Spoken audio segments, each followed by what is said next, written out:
Hello and welcome back to the podcast. It's been a while, and I'm pleased to say that I am back, making more regular videos. My X account is currently temporarily suspended for a copyright issue. So it was a video, 2 seconds long, of Callum Hudson-Odoi and the situation with the Ashley Young handball. Claim made by the Premier League. So I don't know what's going on there, but hopefully it will be resolved pretty soon.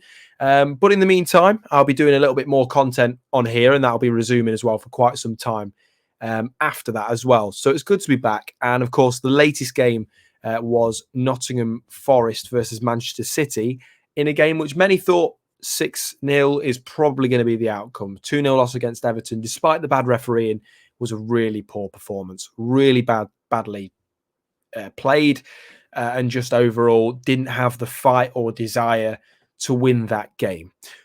However, this game, the last game, the performance I thought was really positive. I think that the fight and desire that we lacked at Everton, we made up for 100 times over against Manchester City. Now, I do think that unfortunately Forest are stuck in a trap of matching their opponent's standard.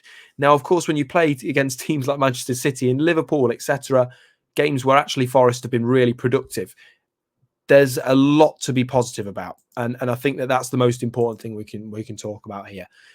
Playing to that standard, playing to a better standard, against the top teams is brilliant. But the problem is, because of how Forest play, often that'll mean they'll play worse against the lower opposition, which is not desirable when you're in a relegation fight like Forest are. It's Forest v Luton and Burnley.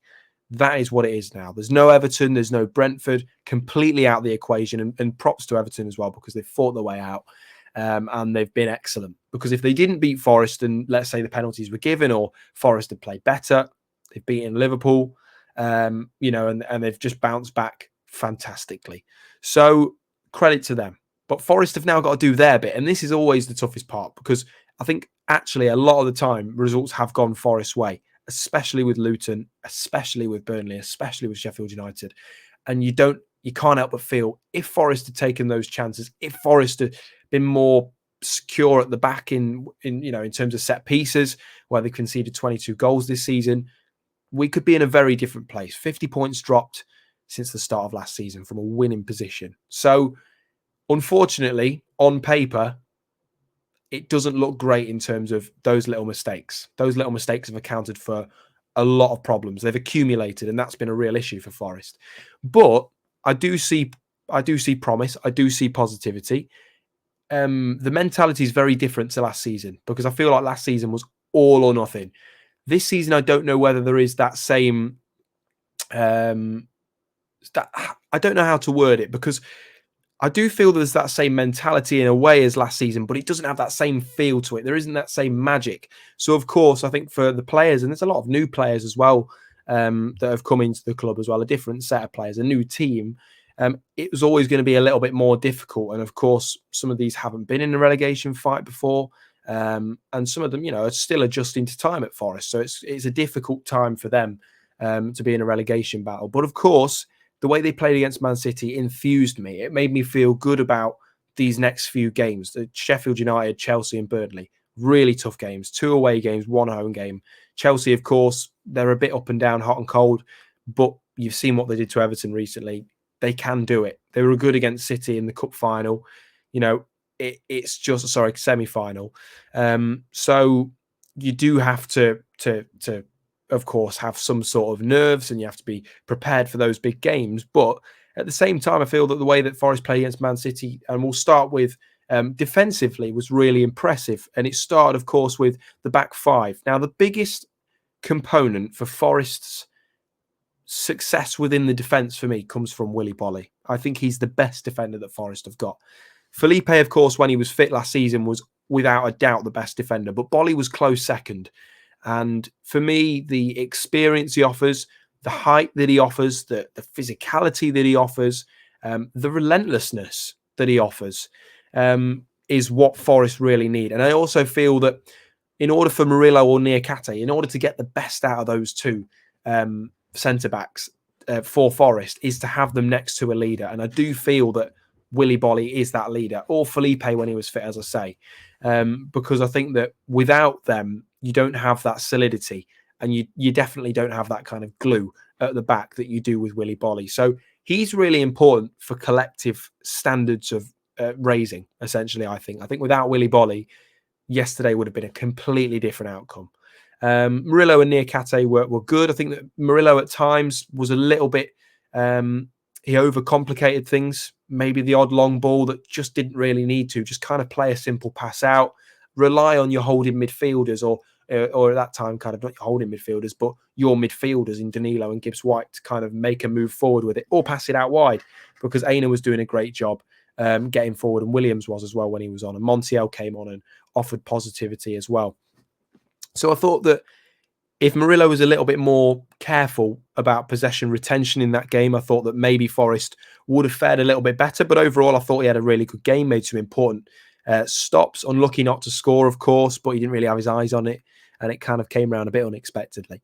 So a good game from him. Niakate as well, positive, much better than Everton in a game where I didn't think he was awful at all. But in this game, the referee let a lot more play, and that allowed Niakate to use his strength a little bit more, and he got involved when he needed to, and it was really important actually, because all three defenders kind of came out at individual times. Like Bolly, there was occasions where he was almost as a striker at one point because he's come so far out to chase a Man City player, and all the defenders do that, and that's really impressive. So I was impressed to see the relentlessness and how much they really wanted to get the ball back from the defenders. So the only thing I would say that wasn't good enough was the organisation of the corner and the marking.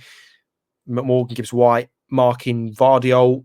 Is that a good decision? First of all, given the height difference, I don't know. But there needs to be more communication in terms of set pieces, which has been something we've seen all season anyway. But that's the negative. Olarena was brilliant, just superb. The guy needs a contract extension. They can trigger it. Forest are looking at it, and it will probably happen in the next couple of weeks. But Olarena is possibly one of the best value for money signings that Forest have made in my time supporting the club, I think. And that might sound like a complete overreaction, but I just think that the lad's got it all. I think he's got it all. Going forward, take a shot every now and then, but he can keep the ball well. He'll win it back for you. He'll get stuck in, and he really will run until he can't anymore. And even that takes some doing. So, yeah, just full of praise for Aina. I think that he was probably a man of the match contender for me yesterday. I thought he was excellent. So, really impressed, first of all, with Olarena. So, defensively, Matt Sels as well. Couple of important saves. Can't really fault him yesterday. His distribution was good as well. So, another solid performance from him. In the midfield, Danilo, at the start, I thought he was probably showing a little bit of his naivety at times, just not kind of checking around him before he receives the ball. And I thought that he gave the ball away in some really important positions at times, but he grew into the game. And I think that is something that happens with him a lot. He does have to grow into a game, but having someone like Willy Bolly behind you gives you that reassurance. So I think you get the best out of players like that because you can trust the experience of someone like Willy Bolly. So Danilo, was good overall, I thought. Gibbs White offered a lot of skill going forward, was good. Created a few chances as well. So he was really important. I thought that the kind of the skills that he showcased yesterday were brilliant. He got himself involved, so I can't really ask for much more from the number 10. On the wing, Hudson-Odoi, not bad as well. It's always tough when you're playing against City because you're coming up against your Kyle Walkers, your Akanjis, especially on what would have been his left-hand side or City's right-hand side. So it's always really tough. But I thought that he did a good enough job for me, really, and just a bit unfortunate at times that he didn't manage to get a shot in. But he obviously did get a shot in, and Ortega saved it. And I thought that was going in for a moment. But it was a good performance. Elanga, on the other hand, I've got a lot of admiration for him because he does have a lot of goal contributions this season. Was really important, especially earlier on in the campaign. But the last few games, I don't know if he looks fit. Once he returned from injury, he just hasn't really looked the same. Playing a little bit nervously, he's kind of looking like he's got a bit of a knock still. And he's just just not really involved himself much in the game, to be honest. He doesn't have that same, he doesn't create that same danger that he used to. Because what I really wanted was someone like Callum Hudson-Odoi who drift inside and Aina overlaps. And then you can have someone like Ilanga who's going to go the whole way and you know, put a cross in or even have a shot. But when he does get the chance, he doesn't really take it as much. So I think he's a bit nervous. I think he needs a goal just to kind of get him going. And maybe Sheffield United and Chelsea, you know, these are opportunities. One goal in this final three could really change things for him, and he could save this club from relegation. Not on his own, but he could play a massive part. We've seen it before how important he can be. So really important that Ilanga gets that confidence back. Chris Wood, this is the big one. It's the topic of debate, and I've seen people saying on social media, various platforms, rubbish, not good enough. You know, if this is how he's going to be, we're relegated. And of course, I understand the frustration because it's been an incredibly difficult time for him the last game or two or three. Just been a bit off it, really. And that's not very often, I'd say, for Chris Wood this season. He's been so consistent. In fact, as the stats will show you, one of the best conversion rates in Europe amongst the top divisions across Europe. So people that doubt his quality now, I would just say, are fickle, because you can't deny that Chris Wood is a top striker who's still got it in the Premier League despite being 31, 32. He'll still get you goals, and he's got 12 this season. He's only 2 away from equaling his total best season of scoring, which was for Burnley when he got 14 under Sean Dyche a few years back. So he's a good striker, and yesterday, unfortunately, was one of the days where it just wasn't going his way. You know, he had a good cross coming from Montiel, didn't quite take it okay, and you know, it went for his legs and missed it. Another one where he kind of got it on the edge of the 6-yard box, just on the byline, and tried to keep it in, didn't quite work out. And he had a couple of other opportunities as well, and it just wasn't working. And it's a real shame because on a different day, Chris Wood puts them all away, or at least 2 of them away, and it's a completely different scoreline. And I do believe that Forest really were that close from securing a point or 3, which is crazy to think. But it was just one of those days, I think, you know, and of course the set piece goal was really soft to concede. So, you know, in the second one, Haaland is so clever because he kind of opens up his body as if he's going to turn inside and then flicks it with his left foot and puts it in the back post. So it's really smart. That's what Haaland does. You know, I can't really say I fault Murillo because you can't go sliding around in the box. All right, in hindsight, you'll say you should have, but then you're giving away a penalty and it's almost a certain goal against City. So, well, Bernardo Silva's taking it. But no, in all seriousness, it's a really important performance because we're in the final running. Goal difference has been kept lower. And I don't believe in keeping goal difference lower. It should be your main aim when you play City. I think you should be aiming for something because you're a football club that needs points. Not because you're a team that's scared and just want to keep the goal difference down. But of course, now that we're in a situation where we haven't got a point, you take it as kind of a byproduct. Yes, we'll have lower goal difference.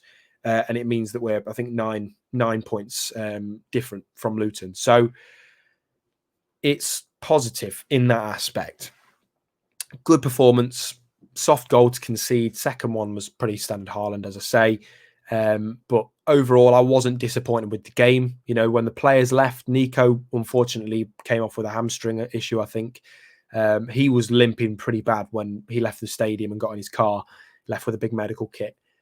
So I would probably anticipate that Nico's season is over, but we'll have to wait and see if the club confirm that or not. I can't see there being any kind of miraculous recovery from that. It was quite a serious issue with his leg planting in the floor, and you know, obviously got his issue from that. So Nico, really sad. All the other players look okay. Murillo walked out and he looked okay despite coming off. So hopefully nothing serious with him. Everyone else looked fit. I met Willy Bolly after the game as well, had a quick chat with him and just kind of told him how brilliant he was. I thought he was excellent. So got a photo with him as well. So he's a great guy. But yeah, so all in all, this is my Jamie Martin Talks Forest. This is my show, so I can kind of come on here. I'm going to be doing it after every game, and also throughout the summer, I'll be talking about the hottest topics involving Forest and also football in general. So stay tuned, essentially. But the last thing I want to touch on is the dry pitch. And I'm not going to go too crazy with it because I do think it's a real strange comment from Pep. The pitch was dry. City won 2-0, and then you've got Ashley Williams backing him up on Match of the Day. Just such a strange, a really strange talking point. The pitch was dry. There'd been a day's worth of rain before the game. So a really weird excuse and a really weird comment to make. But again, I think it exposes certain people's agenda towards Forest at times. But also another interesting stat about yesterday for you, no cards and also no VAR intervention. So it was an interesting day all round. But again, as I say, not a bad performance. Let me know your thoughts as well. I'm looking to do some live streams soon, so hopefully getting some of you involved. And if you'd like to come on and have a chat with me about something, drop me a message and I'll be more than happy to have you join. If you haven't already as well, subscribe, make sure you like the video, comment. It's always good to hear your feedback, even if it's just about the channel in general and not this video. Let us know your feedback. And if you want to also follow my Instagram, which is where I'll be doing a lot of my stuff now, it's Jamie Martin _journalist on Instagram. So Jamie Martin _journalist. And I'll be putting out videos, little clips from here and more as well. So do stay tuned. I'll see you soon. And let me know what you think of this video. Let's see if Forest can do what we all want them to do in this final 3 games. And let's see if they can stay up. I think they can. I'm not going to say I'm overly optimistic, but I believe in Forest, and I think they can do it. So all the best. Speak to you all very soon. Come on, you Reds.